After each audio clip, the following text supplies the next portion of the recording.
So I would say when you're looking at machining, when you're going across sand, permanent mold, and die casting, we'll start with sand. You're going to need more what we call machine stock allowance. So you're going to have extra material so that it can allow for some variance when you're casting to going into machining.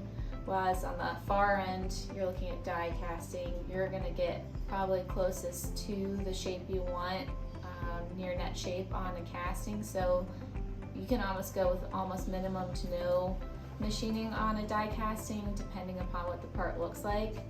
If you just need to do, you might just have to do drill and tap holes when you get to die casting.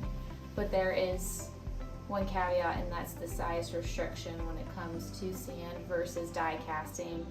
And when you're looking at all those processes in between, permanent mold falls kind of right in the middle, like a little bit of a sweet spot where you can get tighter tolerances than a sand casting, but not quite as tight as die casting, but you can hold a larger volume part. We're able to apply a better tolerancing in there when we do machine it as a secondary operation.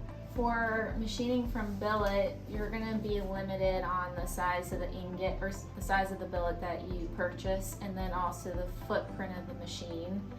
Now when you're machining from a cast part, you're looking at a different size range. So you're not limited on the size of the casting unless you're looking at a specific casting process. For example, you can cast as large as you want when you go with a sand casting.